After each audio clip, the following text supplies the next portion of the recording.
Good morning class. KD classes में आप लोग का बहुत बहुत स्वागत है।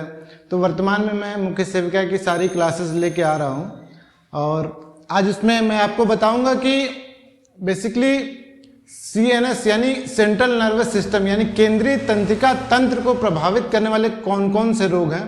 यदि क्वेश्चन आपसे पूछ लिया जाए कि केंद्रीय तंत्रिका तंत्र यानी सेंट्रल नर्वस सिस्टम को प्रभावित करने वाले ऐसे कौन से रोग हैं, या किसी रोग का नाम दे दिया जाए और ये पूछ लिया जाए कि ये रोग CNS से डिपेंड है कि नहीं, मिलता है कि नहीं, तो आप क्या करेंगे। तो उस कंडीशन में आपको ये पता होना चाहिए, तभी आप कर पाएंगे। कल मैंने आप लोग को जीवाणुओं के बारे में बताया था, यानी बैक्टीरिया 100 ट्रिलियंस ऑफ बैक्टीरिया हमेशा हमारे शरीर में रहते हैं। तो बैक्टीरिया क्या होता है ना, वो शरीर में बनते हैं या शरीर में से प्राप्त होते हैं, ठीक है। वो मैक्सिमम बैक्टीरिया जो है वो हमारे लिए बहुत अच्छे होते हैं, ठीक है। जैसे आपका लार, आपके लार में लाखों बैक्टीरिया पाए जाते हैं, लाखों बैक्टीरिया पाए जाते हैं। आपको कहीं चोट लग जाए, कट जाए, जैसे जानवर होते हैं वो जहाँ तक अपने घाव को चाट सकते हैं वहाँ तक वो उस घाव को ठीक कर लेते हैं। जैसे डॉग है, कुत्ता है कोई, यदि उसके शरीर पे कोई चोट लग जाए या कट जाए तो जहाँ तक वो चाट सकता है वहाँ तक वो कभी मरेगा ही नहीं, ठीक। लेकिन दूसरे कुत्ते जो होते हैं तो वो पहले कुत्ते के हमेशा गर्दन पे काटते हैं क्योंकि वो चाट नहीं सकता और वो मर जाता है। इसी प्रकार से बहुत सारे रोग ऐसे हैं जो हम अपने लार से ठीक कर सकते हैं। जैसे आपको फॉर एग्जांपल दाद हो गया या कोई ऐसी चीज हो गई, जैसे आपको आंख आ गई, ट्रैकोमा हो गया, तो आप क्या करेंगे, उसमें सुबह की जो पहली उठते हैं लार उसमें आप लगा सकते हैं। वो ज़्यादा जल्दी हाथ धो करके साफ से, ये नहीं कि गंदे हाथ से लगा दिए तो। और उसके बाद आपको सफ़ेद दाग टाइप का होगा तो आप सुबह उठे लार से साफ हाथ से उसको निकाल के और लगा लिए। ये आप 10 दिन 15 दिन करेंगे वो ठीक हो जाएगा। तो आज हम बात करेंगे तो वो सारे गुण जो होते हैं बैक्टीरिया के वो लार में पाए जाते हैं, ठीक है। तो आज हम बात करेंगे मुख्य सेविका ताबड़तोड़ क्लास में CNS यानी सेंट्रल नर्वस सिस्टम यानी केंद्रीय तंत्रिका तंत्र, जो स्पाइनल कॉर्ड होती है हमारी रीढ़ की हड्डी, उससे लेकर के ब्रेन तक जो जुड़ा रहता है। अगर ये दोनों चीजें आपकी खराब हो गई तो आप किसी लायक नहीं बचेंगे, ठीक है, किसी लायक नहीं। तो CNS यानी केंद्रीय तंत्रिका तंत्र को प्रभावित करने वाले रोग, उसकी ट्रिक है मिट्टी को रोपो। मिट्टी को रोपो बहुत सिंपल है और 4 ही 5 डिजीज हैं जो CNS को पूरी तरह से प्रभावित करती हैं। तो ये है मिट्टी को रोपो। मी से मिर्गी। अब मिर्गी का एग्जैक्ट कारण आज तक डॉक्टर भी पता नहीं लगा पाए। देखिए, मिर्गी को अंग्रेजी में बोलते हैं इपिलेप्सी। क्या बोलते हैं? इपिलेप्सी, ठीक है। इपिलेप्सी और लेप्रोसी में बड़ा अंतर होता है, कभी कभी बच्चे कंफ्यूज कर जाते हैं। तो इपिलेप्सी को मिर्गी बोलते हैं। मिर्गी 2 प्रकार की होती है इपिलेप्सी, जनरलाइज्ड इपिलेप्सी और फोकल इपिलेप्सी। जनरलाइज्ड इपिलेप्सी क्या होता है? इसमें बेसिकली मरीज को तब तक झटका या दौरा पड़ता रहेगा जब तक कि उसका ब्रेन एकदम काम करना ना बंद कर दे थोड़ी देर के लिए, ठीक। दूसरा जो फोकल एपिलेप्सी होता है, इसमें उसकी आवाज, उसकी साउंड, वो सारी चीजें बदलने के चांस रहते हैं। तो ये दोनों बेसिक डिफरेंस होता है मिर्गी के दौरों के दौरान, जनरलाइज्ड एपिलेप्सी और फोकल एपिलेप्सी।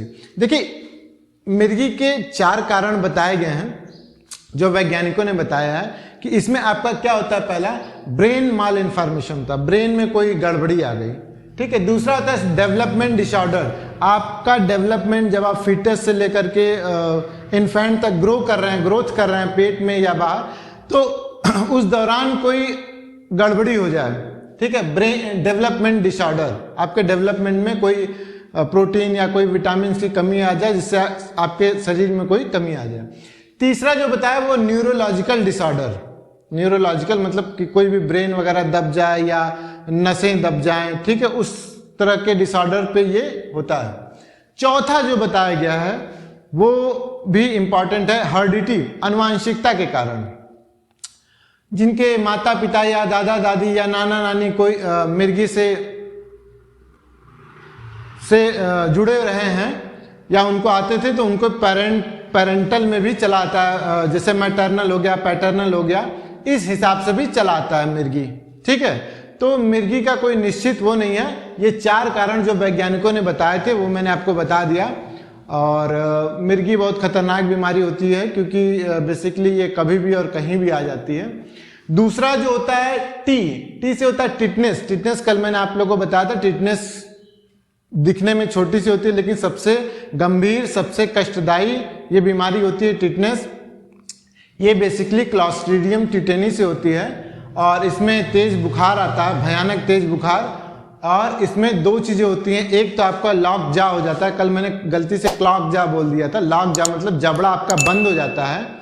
और दूसरा जो होता है इसको धनुष टंकार रोग भी बोलते हैं क्योंकि ये आपकी CNS यानी केंद्रीय तंत्रिका तंत्र को एकदम डैमेज कर देता है और इस शरीर को आपके एकदम मोड़ते मोड़ते एकदम तोड़ देता है इस तरह से।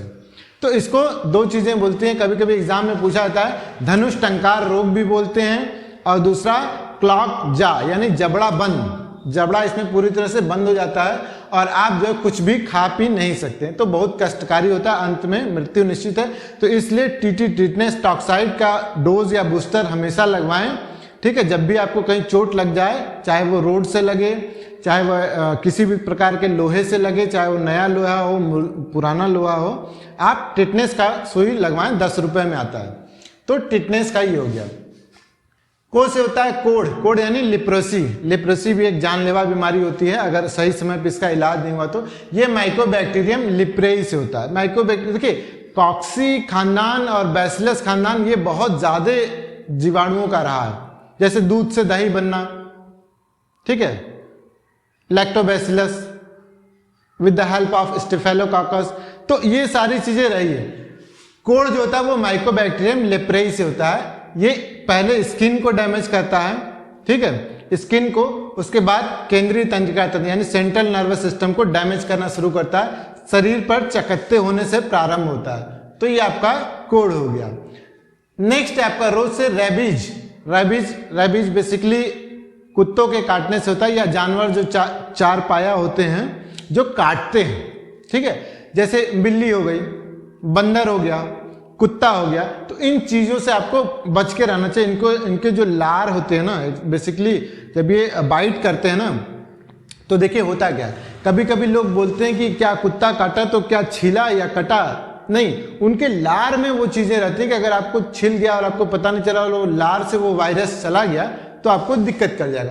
इस वायरस का नाम होता है rhabdovirus. Basically cat, dog, monkey, इन सबके लार में रहता है। जैसे हमारे लार में अच्छे और खराब दोनों तरह के बैक्टीरिया होते हैं, उसी तरीके से ये जब जिसको रेबीज वगैरह हो जाता है तो उसको एक तरह से एक हाइड्रोफोबिया नामक बीमारी हो जाती है। हाइड्रोफोबिया क्या होता है? हाइड्रोफोबिया जिसमें आपको पानी को देख के डर लगता है, पानी को देख के डर लगता है, वो हाइड्रोफोबिया, ठीक है। और जिसको ये हो जाता है तो समझिए कि इसका सिम्टम्स जरूरी नहीं कि 24 घंटे 72 घंटे बाद ही दिखे, कुछ महीने बाद भी दिख सकता है, कुछ साल बाद भी दिख सकता है। तो ये इस कंडीशन में आप सबसे पहले इसका टीका मिलता है, 3 डोज मिलती है, तीनों आप लगवा लीजिए।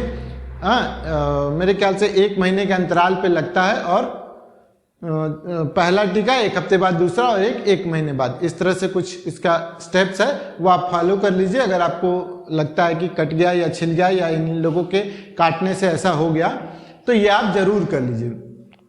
लास्ट है पो से पोलियोमेलाइटिस। पोलियो भी बोलते हैं इसको, पोलियोमेलाइटिस भी बोलते हैं। इसका भी अभी एग्जैक्ट कारण किसी के पास आया नहीं। ये बेसिकली दूषित खानों या दूषित भोजन या दूषित पानी पीने से, गंदगी में रहने से ज़्यादा फैलता है। क्योंकि ये 2014 को हमारे देश में 2014 में हमारे देश में पोलियो मुक्त घोषित किया गया है भारत को, ठीक है। फिर भी इससे हमको बचना चाहिए। और ये 24 अक्टूबर को हम लोग जो है पोलियो डे मनाते हैं। कौन सा डे? पोलियो डे अगर पूछा जाए तो ये 24 अक्टूबर को मनाते हैं। ये बेसिकली जो है 7 महीने से लेकर के 24 महीने तक के बच्चों को ज़्यादा अटैक करता है, ठीक है। तो उनकी साफ सफाई का ध्यान रखें और उनको OPV ओरल पोलियो वैक्सीन की खुराक जरूर दिलवाएं समय समय पे। और जब तक बच्चा 5 साल का न हो जाए उसको बराबर बचाव के रूप में ओपीवी हमेशा दिलाते रहें। ये सबसे बेस्ट तरीका होता है, ठीक है। इसका पोलियो का कोई ट्रीटमेंट नहीं होता है, क्योंकि ये अंदर नसों को गड़बड़ करता है, जिससे हाथ पैर या कोई भी एक अंग खराब हो जाता है। तो इसको polio virus, poliomyelitis, it is communicable disease. ये जो है कि कम्युनिकेबल होता है, एक दूसरे से फैलता है, इसलिए जहाँ ये दिखे, जहाँ पर इस तरह के हो, उसकी रोकथाम के लिए जो सरकार कदम चलाती है उसके लिए आप सहयोग करिए, ठीक है। क्योंकि पोलियो की कोई दवा नहीं है, पोलियो की खुराक है, उसको समय समय पे लेते रहिए, ठीक है। ये नहीं कि हमारे देश में खत्म हो गया तो हम वो चीज़ नहीं फॉलो करेंगे, तो वो क्या है कि वायरस फिर अपनी जब इफेक्टिव कंडीशन पाएगा तो फिर वो ग्रोथ कर जाएगा, ठीक है। तो आप उससे बचिए। तो अगर ये मेरी क्लास आपको अच्छी लगी हो तो मेरे वीडियो को लाइक करिए, शेयर करिए। धन्यवाद। Thank you class.